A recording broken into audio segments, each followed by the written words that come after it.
दुनिया देख रही थी तेजस अल्फा और मार्क 2 की ताकत की तरफ। इधर एमका विमान का इंजन सेट करते करते एमका मार्क 2 को उतार लाया भारत ने किया अपनी हवाई ताकत पर वो खुलासा जिससे अब तक बेखबर थी दुनिया में मचा कोहराम। क्या भारत उतारने की तैयारी में है 100 से ज्यादा एमका 2 योद्धा?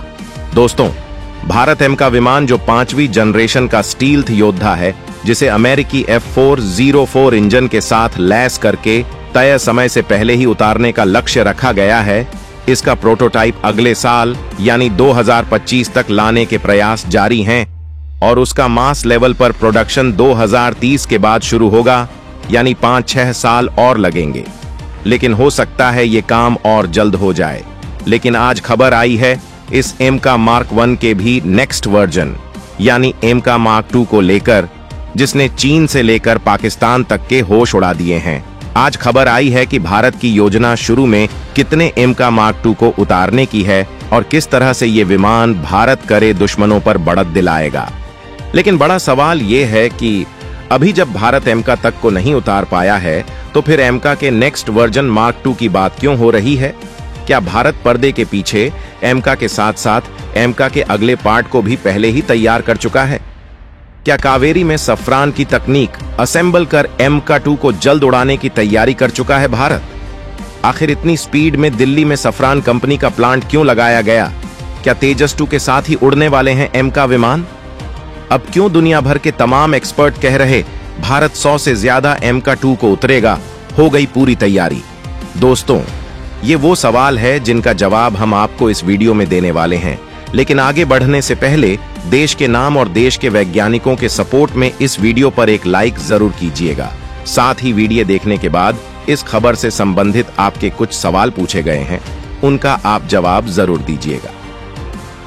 तो हाल ही में भारत के पूर्व वायुसेना प्रमुख air chief marshal RKS Bhadauria ने खुलासा किया है कि एमका मार्क 2 को बनाने का काम बुलेट रफ्तार के साथ शुरू होने वाला है और इसके लिए पूरी संभावना है कि भारत के वैज्ञानिक फ्रांस की सफ्रान कंपनी के साथ मिलकर कावेरी का दूसरा वर्जन बनाएंगे, जिसकी थ्रस्ट पावर 110 के एन होगी, जिसका प्लांट दिल्ली में लगने जा रहा है।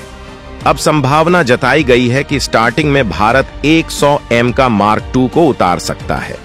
हालांकि इसकी पुष्टि नहीं हुई है, लेकिन आज खबर आई है कि जब एमका मार्क 2 को पूरी तरह से तैयार करके उतारा जाएगा तो 100 सुखोई 30 विमानों को हटाया जाएगा, यानी उनकी जगह लेने के लिए भारत कम से कम 100 एमका 2 विमान उतार सकता है। भारत के जो रक्षा एक्सपर्ट हैं उनका ये आकलन है और ये भारत की सुरक्षा के लिहाज से जरूरी भी है, क्योंकि पाकिस्तान के पास एक नहीं 2 स्टील्थ विमान आने वाले हैं।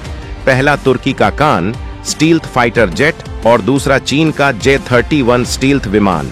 यहां तक कि जल्द ही तुर्की भारत के पड़ोसी बांग्लादेश को भी अपना कान फाइटर जेट दे सकता है और ऐसे में भारत एमका का दूसरा वर्जन एक बड़ी संख्या में उतार सकता है, क्योंकि सुखोई विमानों को 100 की संख्या में रिटायर होने के बाद अब पवी स्क्वाड्रन को बनाए रखने के लिए भारत को कम से कम 100 से ज्यादा एमका मार्क 2 को उतारना ही होगा। हालांकि ये भी खबर आई है कि ये विमान अब भी तैयार होने में काफी समय लेगा। बताया जा रहा है कि एमका मार्क 2 2045 तक भारतीय वायुसेना में शामिल हो सकता है और उसके बाद ही सुखोई विमानों को हटाया जाएगा। यहां पर आपको ये बता दें कि भारत का ये लड़ाका दुश्मनों के लिए मौत के समान होगा। दुश्मनों को भी इसका अंदाजा भी नहीं है कि ये कितना बड़ा ताकतवर विमान होने वाला है। आपको बता दें कि एमका मार्क 2 भारतीय वायुसेना का आगामी 5.5 पीढ़ी का स्टील्थ फाइटर विमान है, जो उच्चतम तकनीकी मानकों पर आधारित है।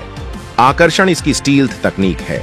इसके रडार इंफ्रारेड सिग्नेचर को कम करने के लिए इस विमान को इस प्रकार डिजाइन किया गया है कि यह दुश्मन के रडार पर कठिनाई से नजर आए।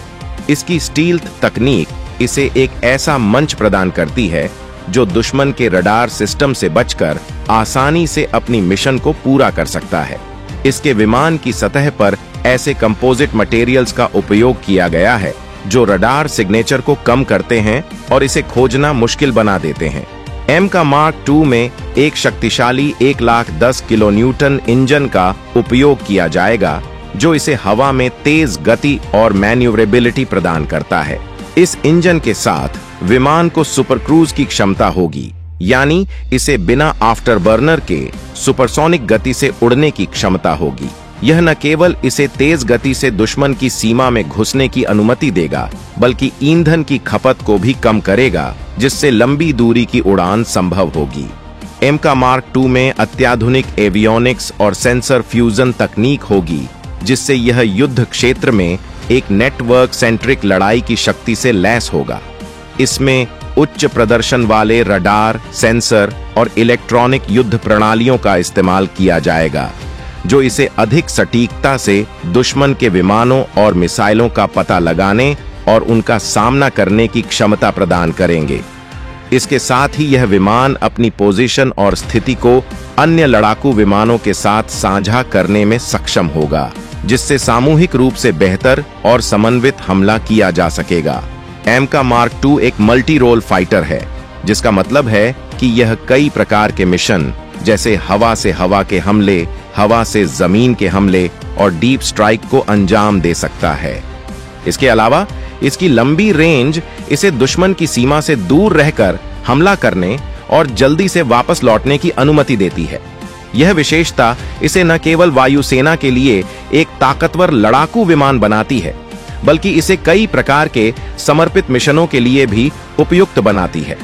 एम का मार्क टू को नेटवर्क सेंट्रिक वॉरफेयर के लिए डिजाइन किया गया है, जिससे इसे लड़ाकू विमानों और अन्य सैनिक उपकरणों के साथ आसानी से समन्वय स्थापित करने की क्षमता होगी।